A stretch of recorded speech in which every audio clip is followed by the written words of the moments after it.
xam na boo amee joueur boo xam ne mosoo kenn mosu ko dégg si ay wax c'est pas parce que Sadio sama joueur la sama doom la lu dëgg Sadio intention bi mu am man je crois que la bonne réponse bu ñu waroon tontu Sadio tontuwuñu ko il fallait répondre à Sadio man tey su ma nekkoon à la place du ministre à la place de Augustin Senghor je vais mettre la pression à Sadio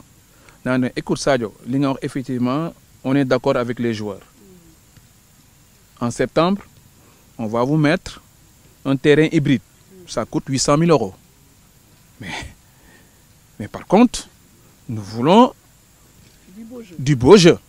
nous voulons amatul excuse c'est comme ça parce que Sadio tey bu leen nee terrain bi baaxul ça veut dire qu'il a envie de gagner quelque chose il faut pas que nous devons tous accepter les critiques objectives pour avancer et ça tombe aussi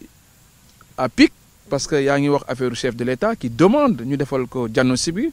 dans mon programme que j'ai lancé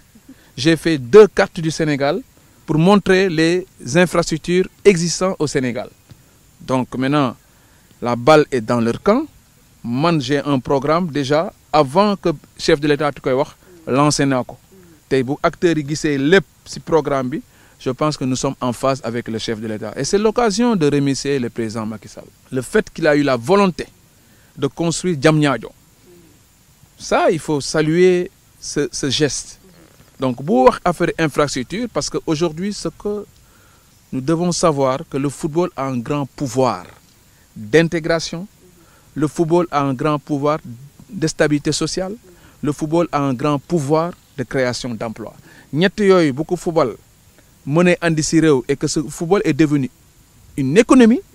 mais ça waay waratuñ ko caaxaane donc le chef de l'État aujourd'hui a bien compris que nous devons avoir beaucoup d'infrastructures nous avons un but c'est de gagner la Coupe d'Afrique mais si demain nous mettons ces infrastructures dignes de son nom dama ko gëm nous allons gagner la Coupe du Monde parce que le talent est là et que ça il faut le faire maintenant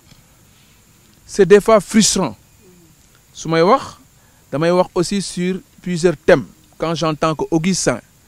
se permet de dire que day dem jëli ay experts ça veut dire qu'il y a plus de compétences au Sénégal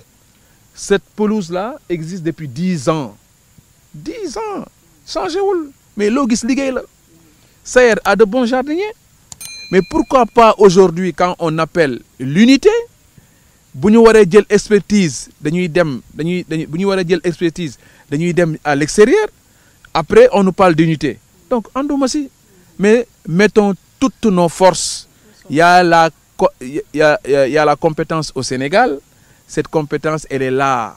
Génération Foot n'a pas de terrain synthétique Génération a que des terrains verts ici qui sont là mais nous avons aujourd'hui des gens qui travaillent jour et nuit Sadio est là il est témoin il l'a vu du dëgg et que ce que j'attends aujourd'hui de la fédération GF on est ouvert à recevoir les entraînements de l'équipe nationale au lieu d'aller à Toubab Diala ou bien d'aller au stade Lat Dior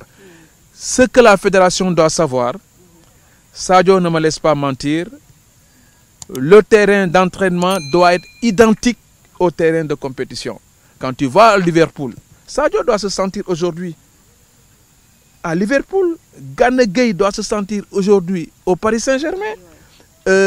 Kalidou doit se sentir à Naples c'est normal c'est le haut niveau soit on aime le haut niveau soit on n'aime pas le haut niveau